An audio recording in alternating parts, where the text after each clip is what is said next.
Hello, this is Ken, and thank you for tuning in to the Model Building and Retirement channel. And in this episode, this is part one of two. We're going to do a pair of builds this time. We're going to do the AMT 1966 Nova Pro Street, and we are going to match it up to the 72 Chevrolet pickup truck Racer's Wedge machine so that we have a way to tow the car around. And these are going to be custom matched with a custom paint job that are going to go together. And let's get right into it.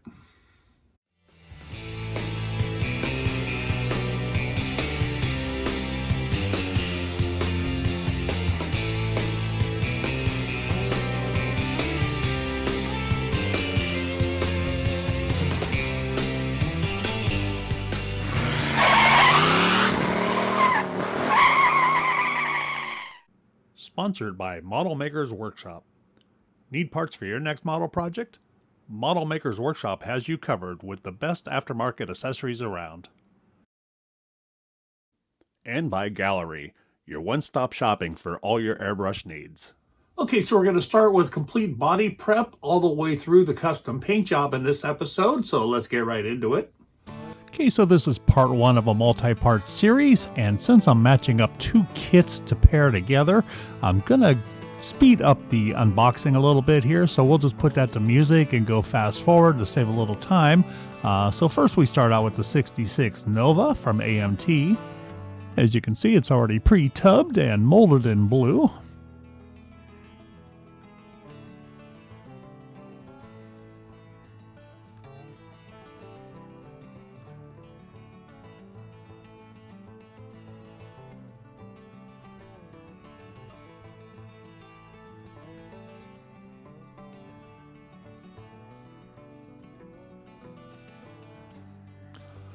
The hood has the option to use as is, or you can cut it open and leave it open, or you can put the Pro Street hood scoop on there.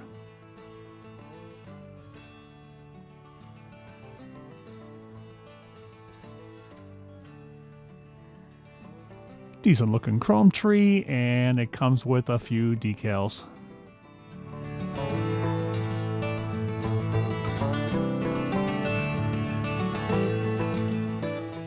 So next up, we're going to open the 72 Chevrolet Racer's Wedge pickup truck combo, MPC from round 2. And same thing, I'll fast forward this footage. And the MPC 72 comes in a configuration of 2-in-1 kit, so you can build it as a standard pickup truck with a bed, or you can do the Racer's Wedge. Of course, I'm doing the Racer's Wedge so that we'll have a way to haul the Pro Street around.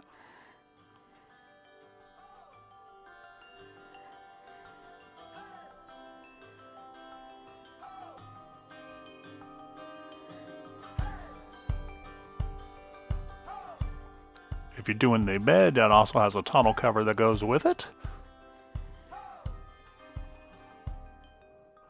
Nice looking chrome tree, very bright chrome. Comes with the tools too, but all the tools are chrome. They're beautiful chrome, but it doesn't look real. Got some nice glass there, and then a set of white wall tires. You can either show the black side out or the white walls. Kit also comes with a really nice looking decal sheet, but I probably won't be using any of those because mine's going to be a non-sponsored self-racer.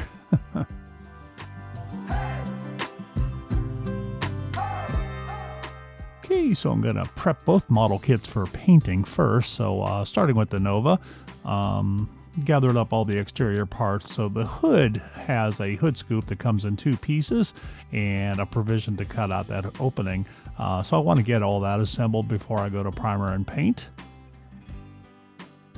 Okay, so I'm going to use my little scribing tool and just carefully keep on scribing those grooves until I can get that totally opened up.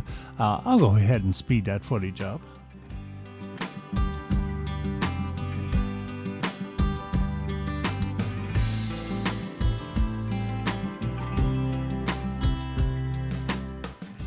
Once I get that opening cut open, I'm just going to take a file and smooth that out a little bit. Okay, then looking at the body, you got your standard mold separation lines and sharp edges. Usually at the A and C pillar, you got a little mold line that you're going to have to sand out, and usually the top edges of the fenders are a little bit sharp. And I'm also going to scribe my door panels and trunk lid and around my window trim just to make that a little bit more defined for later on after all my painting is done. Okay, after the scribing's all completed, I'll go to wet sandpaper, and normally I do about 800 grit and then finish it around 1,000 to 1,500. I will use 400 for some really tough areas, and even like the fenders here, I'm just smoothing them out and rounding them over really good, making sure that I don't remove any body lines or anything that shouldn't be removed.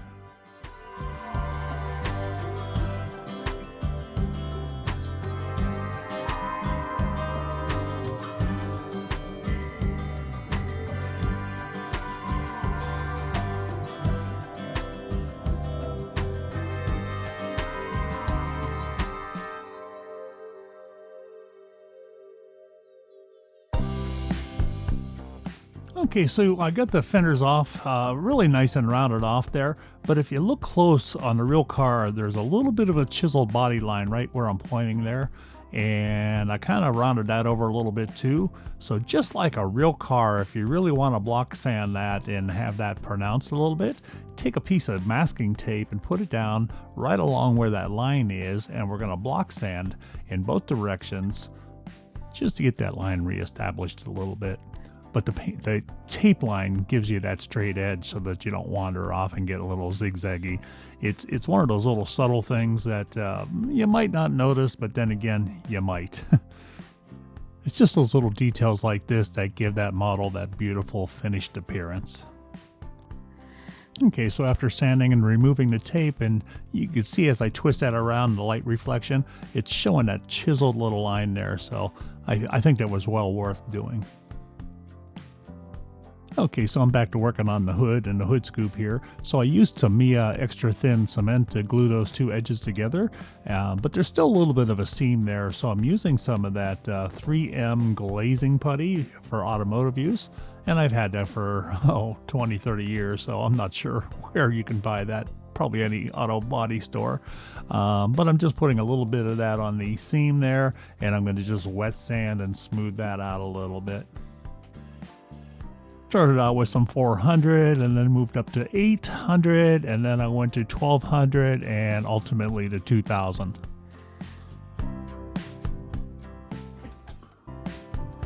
Okay, so now I got my hood scoop all sanded, the seam sanded pretty good, and I want to glue that to the hood. What you can do is flip it over, and this hole of the hood cutout matches the scoop cutout really well. So you line it up from there. Once lined up, hold that firm, double check it from the top, make sure you're squared up. Good. Okay, then we're going to use a little Tamiya glue. Get it right in that seam. Okay, I'm just going to hold that and let that set up for a little bit. Okay, so I turn my attention over to 72 wedge hauler here, and looking at the entire wedge assembly back there, I think it's a whole lot better if I glue that together with Tamiya extra thin cement before I go to any kind of painting there. And then of course the body, I'll just do my normal sanding like I just did on the Nova.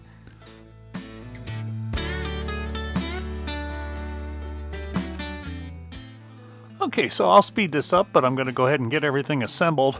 Now those two little tool doors on either side of the wedge can open, they come with hinges or whatnot, but I know I'm never going to open those, so I'm going to just glue them shut and make sure they're lined really nice, because I'm going to be doing a lot of sanding, polishing, and painting, and just having doors swinging open and stuff are going to just be in my way, so...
Okay, so everything's glued up and nice and rigid now, so that's I'm glad I did that before painting. It is going to bond a lot better than super glue would have ever done. Okay, so as I started prepping the cab of the truck, I noticed that it has these spears inside trim that are meant to be, bare metal foiled. But the paint job that I'm going to be doing to this truck, that's going to be too busy. I don't plan on doing any bare metal foil along the body side, so I need to remove all that. So I'm going to use a rigid backed foam sanding block, starting with 200 grit, and I'm just going to start sanding that down, and it's going to take quite a bit. And then once I get it removed, I'll have to go to 800, 1000, and probably even 1500 grit. Okay, so off camera, I shot Kaleido satin black primer over the Nova and the truck.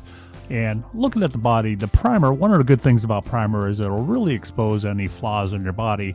So where I had sanded down that trim, I did not sand it deep enough. It looked good when it was bare white, but I'm pointing out here some areas where you can still see a ghost of where that trim was. So I need to get back down there and do some more wet sanding. So I'm going to start with 800 and just work my way back up again and just smooth those out.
Okay, so it looks a lot better this time. I think I got it sanded pretty smooth.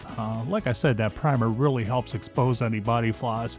But as you can see, I got a lot of bare plastic exposed now. So I'm going to go back to the booth and I'm going to shoot a couple coats of black satin primer from Kaleido on there.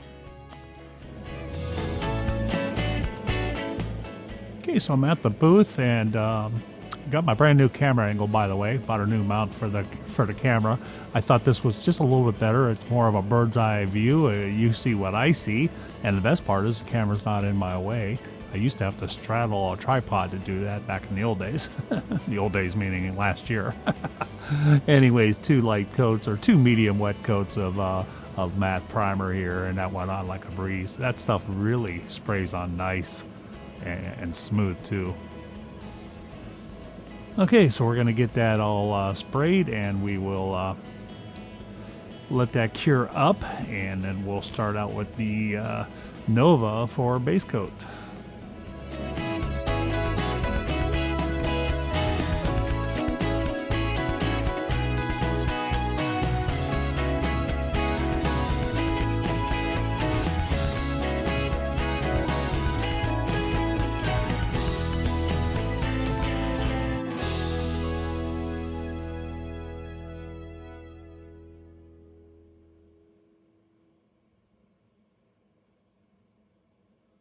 Okay, so I got the Nova painted in black matte primer from Kaleido. I didn't catch that on camera because I had camera issue. But that's just 2 coats of matte black primer. And the reason I did the black is I really like that when I'm going to spray a silver color. It really does a good job, like your door panels and stuff like that. You know, that black in there will help show through. And I think it just brings out a nicer brilliance in your silver. Because I'm going to be doing a candy color. I'm going to be doing tritone. I'm going to have silver stripe down in the middle with a design. Bottom half is going to be candy blue. Top half candy red. Now, there's all kinds of bases you can use with candy, and I did some spray outs using silver. Let me show you what those look like. Okay, so here are some spray outs I did with the candy colors that I'm going to be doing. And I use silver and gold for bases to see how that would work. And as you can see, the different color bases do show. So this far left one is base silver, Kaleido silver metal. This is over Kaleido Scorched Gold metal color. So you can see there's a little bit of a shade difference. Shows up a little bit more prominent in the blue. So the blue on the left is over the Kaleido Silver, and the blue on the right is over the Kaleido Scorched Gold. Now I'm going to change it up a little bit, and I'm going to be using a tungsten steel metal color from Kaleido as my base. I think it's just a little bit of a richer tone than just the regular silver. I think it's going to look very beautiful, so it's going to look slightly different than what we got here.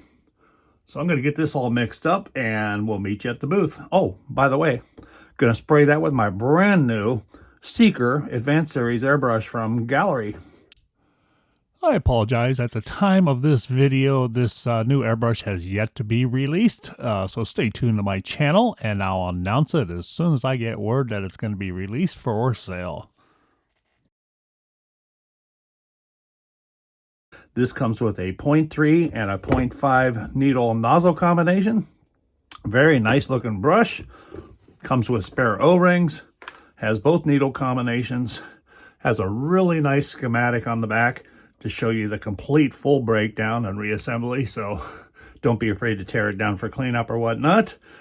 Generally, once or twice a year, I'll break it down all the way for a full cleanup, but otherwise, I just always remove my needle and cap and flush and brush and clean that way. So, all right, so we'll meet you at the booth. All right, so I'm at the booth. I turned my pressure up a little bit, especially with the metallic Kaleido, so I'm about 25 psi with a 0.3 millimeter needle nozzle. And first I do a light dust coating to get all my nooks and crannies, and then I go 2 light to medium coats. And on that last coat, I back off a little bit and kind of drop those metallics onto the paint so that I don't have any mottling or basically zero stripes. I'm going to go ahead and speed this footage up here, but I'll show how I got that base coat laid on there.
Okay, so my silver base has been cured for 24 hours now. Tungsten base, actually.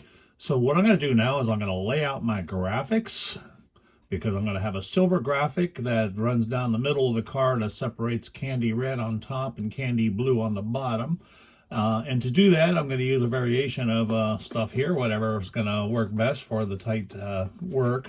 But one of them is the delicate surface frog tape. I can cut those strips to whatever length I want. I have a couple different fine line Tamiya tapes here, so I can get pretty intricate on my shapes. I do have some vinyl fine line, number 11 X-Acto knife, and just a good old-fashioned razor knife, utility knife. So let's start mapping out my design. Now, I used the picture that you see above as an inspiration, but in that picture, it does not show that trim line, that trim down the bottom of the car. And you kind of got to be careful when you have this piece of trim like this, because your graphics, depending on which way you look at it, if you're looking from an angle, it's going to distort your graphic as it goes over that hump. So I'm going to use that just as a inspiration, but I'm not going to follow it exactly, because it's going to be better to have most of this not making transitions back and forth. And you'll see what I mean once I get this mapped off. So once again, I'm going to start taping off where my design is going to remain, because that design will stay the tungsten. Okay, so it's taken me a little bit of time here, but I was able to tape off this side of the car. And now I have to mirror it on the other side. And I'll tell you what, I don't know. For me, it was a little more difficult than I thought, because my eyes kept wanting to see, you know, when I was using the fine line, it's wanting to see the silver paint below as if I'm taping around my design. But you got to keep in mind the tape is your design, if that makes any sense. So, you know, my mind kept getting fooled the other way. I think it looks pretty good. The paint appears to be, you know, it's very susceptible to, you know, you got to be very light with your razor blade. But also any adhesive. And being that it's a water-based paint, you can't get aggressive. You can't really use alcohol. You can't, you know, I mean, you can't use any thinner or anything. So anyways, okay, so that's one side. I got to do the other. Okay, so I'm going to be painting the top candy red from Kaleido and the bottom candy blue. And I don't want overspray between the two of these, so now I have to mask off the bottom of the car where the blue is going to go. And then I just have to very carefully make sure that when I peel that up, that I don't lose my tape here, because this has to stay until both colors are on. Okay, so I'm going to mask the bottom, and we'll be back. Okay, so the bottom half is masked off now, so we can now go to the booth and spray the clear candy red on top. Just got to clean that up with my anti-static brush, and I'll be spraying this and the hood. Meet you at the booth. Okay, so I'm at the booth, and I'm using the new Seeker airbrush with a 0.3 millimeter needle and nozzle combination, and I'm running about 22 psi pressure. And I'm gonna skip the paint job on the Nova. I'm just starting out with it here, but sometimes it's difficult to shoot a video when you're experimenting with a brand new paint, and I really didn't have much experience at this time with the clear red. So I had shot that like 4 or 5 very light coats, and I found that it was totally unnecessary and actually gave me a very lumpy, bumpy texture that required quite a bit of sanding before I went to clear coat. So I'm going to skip over this, and we're going to go right into the truck where I learned my lessons. Okay, so we're going to move on to the truck, and it has got a very similar paint scheme. Going to be candy red on top and candy blue on bottom with the tungsten graphic in the middle, just like the car. So I did learn many lessons here. So for the red, It took 3 coats, about 20 psi pressure, 0.3 millimeter needle and nozzle, and I went 3 medium coats. And you can see that laying on there. If you go very light and dusty, you're going to get a very textured, grainy finish. So stay with the wet, but just be very careful not to run it because it is kind of easy. And I did dilute this with a few drops of their retarder thinner. Okay, so this is the first of 3 coats, and I'm going to go ahead and speed this up, and I'll put on the screen which coat I'm on, and I gave it about 10 to 15 minutes flash time between each coat.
Okay, so I let the candy red cure overnight, and that also included about 5 hours in the dehydrator at 113 degrees, and taped it all off so that it didn't get any overspray on it. And this time we're going to spray the candy blue Kaleido, or clear blue as they call it, on the bottom of the car. Okay, so once again, we're at the booth, and again, the Seeker airbrush, 0.3 millimeter needle and nozzle, about 22 psi pressure, with 2 medium wet coats. The blue covers much better than the red, so just 2 coats will do it.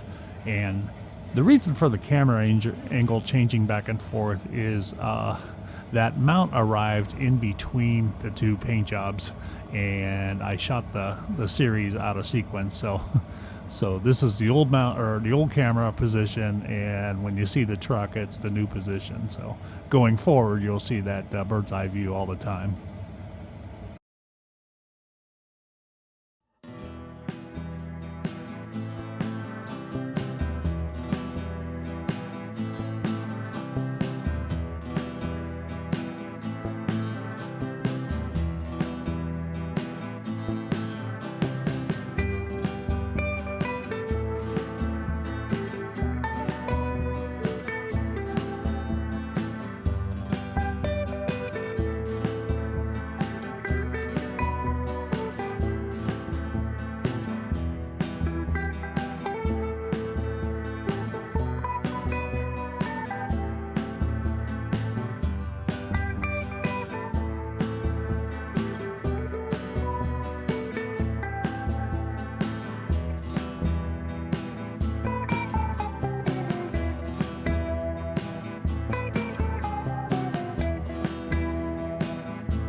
Okay, so let's see how the masking held up.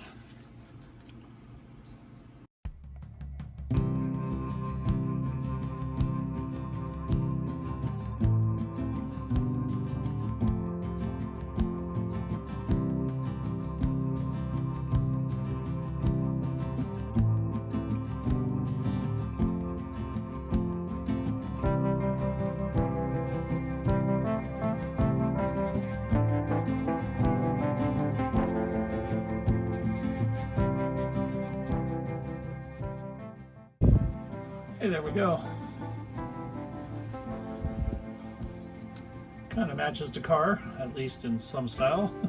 All right, let me get the rest of this masking off and we'll be back. Okay, so next up, I want to introduce a little bit of shadows as if this was lifted a little bit, the silver stripe. So I'm going to introduce a little shadow on the back of these little whips here on all three locations and along the bottom edge. So pretending that the light is hitting from this angle. Okay, so to do that, we're going to do a little bit of masking here, and I'll mask off a couple spots here and come back and show you how that's going to be done. Okay, so I want to show you the initial masking. We're not done yet, but once again, because the light source for my shadowing is going to be coming from above and to the front down, like this. Okay, so the back whips of every one of these little, I'm going to call it a zigzag. The back whip is going to have some shadowing right here, and then the bottom leading edge, or the bottom edge, is going to have a little bit of shadowing, and this is going to be just a very faint little darkened black clear. So this is the initial masking, but you still have to be careful because you can ruin the effect. For example, when I shade this way on the back of these little whips here, if any paint gets on the top of the top line, it's going to destroy the effect. So now I have to carefully mask the top edge here so that when I'm spraying, that spray is staying right at the back leading edge and not affecting the top of my stripe, if that makes sense. And I'll come back and show you that. So let me do that next, and then we'll be back. Okay, so I masked off another set of fine line, and I marked this with a green Sharpie to kind of show the difference here. So the tan or green, the light green Tamiya tape is the one that is going across the critical edges that I'm going to be fading from with the shade. But the green is where I don't want that shade to go. So like right by this door, let me get my pointer out here. So right by this door handle, I want the shade to come down, but I don't want it touching the silver stripe. So the green is stopping where I don't want it to go. Same back here on this last spear. I want it to come down, but I don't want it to touch the silver because everything's got to go down. So that's what I'm doing now. I'm not going to have to mask off the entire car because I'm going to be spraying extremely close and light pressure and a very fine little mist of color. So I shouldn't have to mask the entire car, but I'll come back after I've masked this the rest of the way so that you can see what I'm going to be doing there. Okay, so in looking at this, it's going to be impossible to get a good spray from both directions without affecting the other. So what I'm going to do is I'm going to hit the shade on the top of these pullback spears first and allow that to just set up for, a half hour or so. And then I'm going to tape them off so that when I do the shade on the bottom here, that I am not getting overspray on the rest of the car. Okay, so I'm going to tape off the other side equally, and then I'll go to the booth and catch those little spears and meet you at the booth. Okay, so I am spraying Kaleido's Black Clear now, very, very lightly, and I'm not aiming where I want the shadow. I'm actually aiming on the tape and spraying the tape and just letting a little bit of the overspray carry down to where the shadow is supposed to go.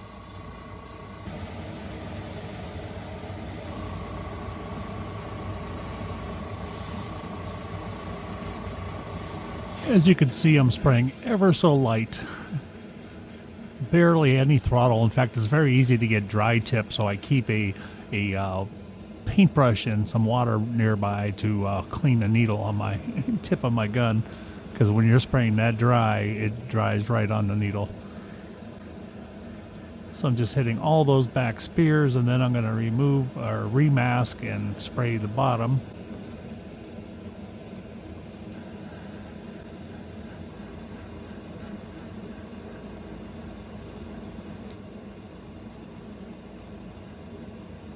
Just want it to look a little bit fogged, a little bit of a shade is all you're looking for at this point. Okay, so now we're going to remove the tape and go to the bottom and spray again.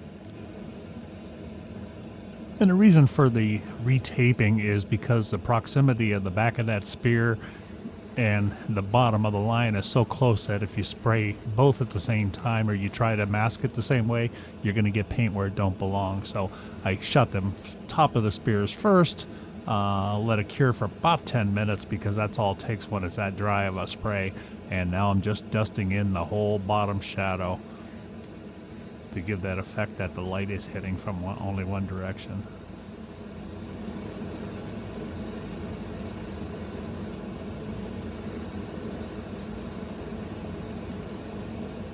Okay, so we got the black clear on there, and I'm going to pull the tape pretty quick here because if you make any mistakes, it's a little easier to correct while that paint is still very tacky. And we sprayed it on so lightly that it should clean up pretty easy with a little thinner if we had to.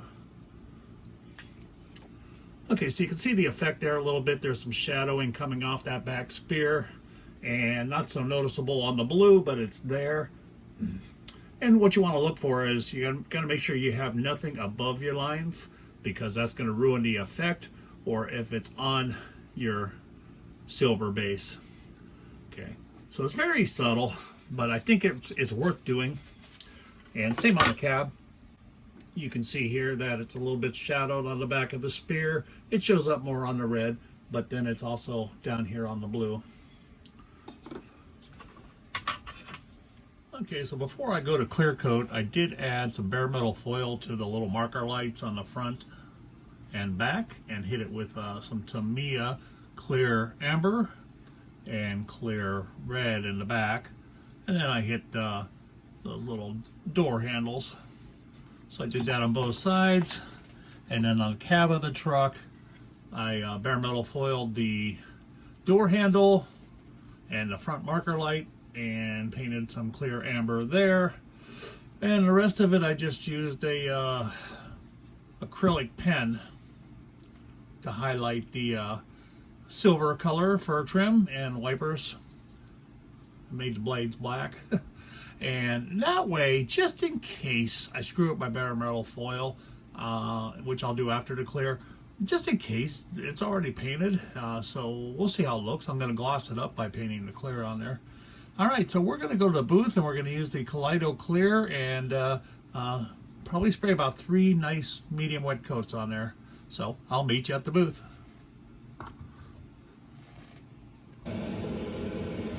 Okay, so once again, we're at the booth, and I'm still using the Seeker airbrush with the 0.3 millimeter needle and nozzle combination, and right around 20 psi pressure. And I'm spraying medium wet coats, and I'm going to do 3 coats, and we'll see how that goes. Biggest thing is you're going to want to make sure you have enough clear on there, because when you sand your transitions between the colors, you don't want any bumps, and you don't want to sand through your clear. Okay, so I'm speeding the footage up here by 4x, and between coats I did wait about 10 minutes flash time.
Okay, so here they are out of clear coat. I did sand and polish the cab of the truck. So it's got a pretty nice polish on it.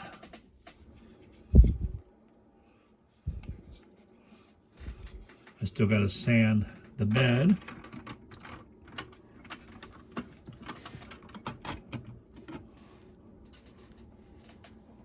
And I sprayed the Kaleido rubber black right up the center runner of the wedge there, because I wanted to try that out. That's one of their new auto colors that is coming out on April 7th. So it's called their rubber black, and it looks pretty good. Mainly that's why I wanted to try that. Okay, so we got bare metal foil and all that done. I still have to sand and polish the wedge here. And then we've got the car all polished up too. Thumbprint right on the middle of the roof there. There we go.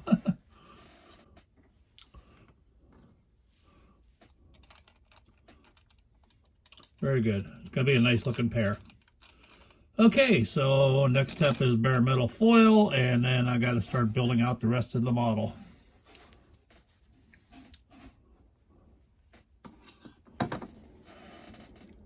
Okay, so that completes part one of two-part series here, and that is the mashup of the Nova Pro Street and the Racer's Edge Wedge. So we'll have part two coming out here probably in about a week or so, so stay tuned and we'll see you next time.